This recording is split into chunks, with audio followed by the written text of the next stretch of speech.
dans ta tête au moment où tu te dis, ok, c'est bon, next, je me réoriente, je prends une nouvelle voie.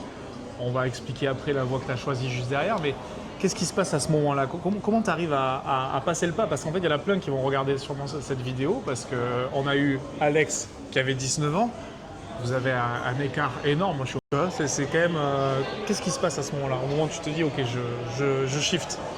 Bah, en fait, qu'est-ce qui se passe à ce moment-là? C'est, on se dit, mais de quoi est-on encore capable finalement, puisque sortir de la zone de confort, c'était ça aussi l'essentiel. Parce que quand on reste un expert pendant des années dans un métier, à un moment donné, on est vraiment dans une zone de surconfort, on ne se pose pas plus de questions, tout le monde vous fait confiance et à un moment donné, vous dites, bon, à un moment donné, il faut s'essayer, faut se lancer, il faut se faire des challenges parce que la vie ne doit pas s'arrêter juste à la zone de confort. La vie, c'est un éternel mouvement.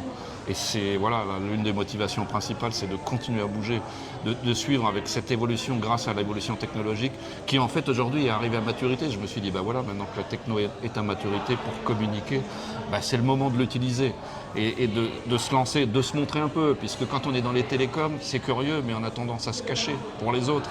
On n'est pas vu, on n'existe pas réellement. On apporte un service, mais à un moment donné, bah, peut-être qu'on a aussi envie d'exister un peu plus.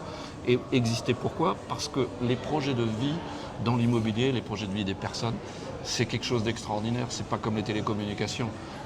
Là, on apporte quelque chose d'extrêmement important. Voilà, donc en fait, c'est vrai que on a l'impression, on se dit, ben voilà, dans les télécommunications, personne ne vous écoute, vous le faites, et ben finalement, dans l'immobilier, on devient quelqu'un qui doit écouter. On a presque une approche d'un médecin de famille, vraiment d'aider les gens à sortir de leurs problématiques, parce que l'immobilier, c'est pas juste le plaisir de changer de vie, c'est aussi parfois une difficulté de changement de vie. Et donc il faut accompagner l'expérience, le parcours professionnel, les grands voyages, les déplacements en Europe, le nombre de déménagements que j'ai pu faire dans ma vie, le nombre d'achats, de reventes. On voit le stress permanent dans ce mouvement-là. Et ça, il faut soulager les gens dans leur démarche, dans leurs problématiques de changement de vie également, parce que beaucoup de gens changent de vie, c'est pour des obligations à la fois professionnelles et également pour le plaisir. Mais il faut être dans l'accompagnement dans toutes les situations.